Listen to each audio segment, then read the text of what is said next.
क्या आपने कभी सोचा है कि कुछ मंत्रों को रात में क्यों नहीं जपना चाहिए? क्यों हमारे तांत्रिक ग्रंथों में चेतावनी दी गई है कि सूर्यास्त के बाद कुछ विशेष 20 मंत्रों का जाप वर्जित है? क्या यह केवल परंपरा है या इसके पीछे कोई गहरी वैज्ञानिक और आध्यात्मिक वजह छिपी हुई है? आज हम उस रहस्य से पर्दा उठाने जा रहे हैं जिसे केवल कुछ ही साधक जानते हैं और जो सामान्य जन के लिए सदियों तक छुपा कर रखा गया। जब आप रात के समय काल भैरवाय नमः, क्री कालिकाय नमः या एहरी क्ली चामुंडाय विचे जैसे 20 मंत्रों का उच्चारण करते हैं तो ये ध्वनियाँ सिर्फ शब्द नहीं होती, ये कंपन होती हैं जो सीधे सूक्ष्म लोकों के द्वार खोल देती हैं। रात का समय, विशेषकर 12 बजे के बाद, जब वातावरण में तमोगुण की प्रधानता होती है, वह समय होता है जब मंत्रों की ध्वनि सीधे उन अदृश्य शक्तियों तक पहुंचती है जो सामान्यतः दिन में निष्क्रिय रहती हैं। तंत्र शास्त्रों में स्पष्ट लिखा गया है कि कुछ मंत्र रात्रि में बोलने से साधक के इर्द गिर्द ऐसी शक्तियां इकट्ठी हो सकती हैं जो या तो साधक की ऊर्जा को खींचती हैं या उसे भ्रमित कर देती हैं। यह ठीक वैसा ही है जैसे बिना सुरक्षा कवच के किसी जंगली क्षेत्र में प्रवेश कर जाना। आपको नहीं पता कि कौन सी शक्ति आपका इंतजार कर रही है। क्री कालिकाय नमः जैसा मंत्र रात में एक विशेष प्रकार की शक्ति को आकर्षित करता है जो न केवल आपके चक्रों को सक्रिय करता है बल्कि आपकी मनोवैज्ञानिक अवस्था को भी बदल सकता है। कई तांत्रिक साधकों ने अनुभव किया है कि रात्रिकाल में बिना विधिवत साधना के ये मंत्र उन्हें भ्रम, डर और अजीब स्वप्नों में ले जाते हैं। वहीं जिन साधकों ने इन मंत्रों का उचित विधि से गुरु निर्देश में प्रयोग किया, उन्होंने अकल्पनीय सिद्धियां प्राप्त की। रात के समय जब पृथ्वी की विद्युत और चुंबकीय तरंगे शांत होती हैं, तब इन मंत्रों का प्रभाव अधिक तीव्र होता है और यह सीधे आपके मस्तिष्क की तरंगों बीटा से अल्फा और थीटा अवस्था में बदलाव कर सकता है। यही वह क्षण होता है जब साधक ध्यान की गहराई में प्रवेश करता है और वहीं यदि तैयारी पूरी न हो तो साधक विक्षिप्त भी हो सकता है। तंत्र साधना में कहा गया है कि यदि आपने अपनी मन, शरीर और ऊर्जा प्रणाली को संतुलित नहीं किया और आपने किसी भी रात्रिकालीन मंत्र का प्रयोग बिना गुरु के कर लिया तो आपकी चेतना की खिड़की ऐसे लोगों की ओर खुल सकती है जहां से लौटना कठिन होता है।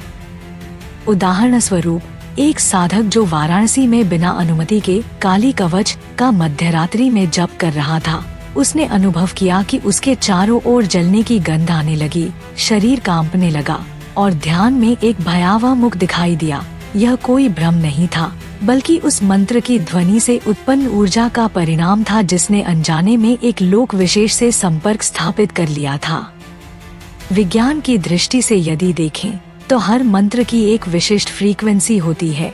जैसे 528 हर्ट्ज को हीलिंग फ्रीक्वेंसी माना जाता है, उसी प्रकार क्री या हेरी जैसे 20 मंत्र एक ऐसी ध्वनि आवृत्ति उत्पन्न करते हैं जो मस्तिष्क के डीएनए, कोशिकाओं और चक्रों को पुनः प्रोग्राम कर सकती है।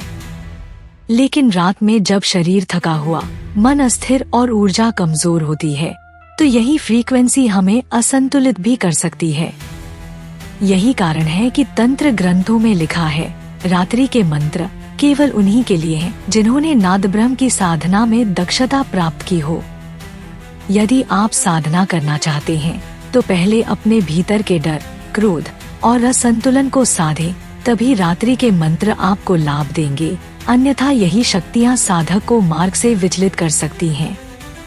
देवी के रूपों जैसे चामुंडा, काली, भैरवी की ऊर्जा अत्यंत तीव्र होती है और ये उन साधकों को ही स्वीकार करती हैं जो पूर्ण समर्पण, पवित्रता और मौन के साथ उनके समीप आते हैं। रात में मंत्र जपने से पहले देह शुद्धि, स्थान शुद्धि और मानसिक संकल्प अति आवश्यक है। अघोरी परंपरा में भी कहा गया है कि यदि आपने भैरवाय नमः का जप सूरज डूबने के बाद बिना तैयारी के किया तो वह मंत्र आपकी ऊर्जा को खोल देगा पर आप उसे संभाल नहीं पाएंगे। लेकिन जब वही मंत्र भस्म, दीपक, दिशा और संकल्प के साथ जपा जाता है तो वह साधक को काल के पार ले जाने की क्षमता रखता है। क्योंकि रात्रि में बोले गए मंत्र ब्रह्मांड की गूंज में विलीन हो जाते हैं और वहीं से उत्तर लौटता है, या तो वरदान या चेतावनी। और इसी कारण गुरुजन बिना अनुमति रात्रिकालीन मंत्र साधना की अनुमति नहीं देते। अंततः यह जानना आवश्यक है कि मंत्र कोई लोरी नहीं, मंत्र एक ऊर्जा कुंजी है जो यदि गलत ताले में प्रयोग हो तो तबाही ला सकती है। और यही कारण है कि कुछ मंत्र रात में नहीं बोले जाते। अगर आप देवी या भैरव की साधना करना चाहते हैं तो पहले स्वयं को तैयार करें, शरीर से, मन से और आत्मा से। ध्यान रखें, शक्ति तब मिलती है जब आप उसके योग्य होते हैं। और अंततः जब हम इस रहस्यमय विषय की गहराई में प्रवेश करते हैं तो यह स्पष्ट हो जाता है कि मंत्रों की शक्ति कोई कल्पना नहीं बल्कि एक जीवंत ऊर्जा है। विशेष रूप से रात्रिकाल में कुछ मंत्रों का प्रभाव इतना तीव्र होता है कि वे केवल साधारण मानसिक स्थिति को नहीं छूते बल्कि सीधे चेतना के सूक्ष्म स्तरों को प्रभावित करते हैं।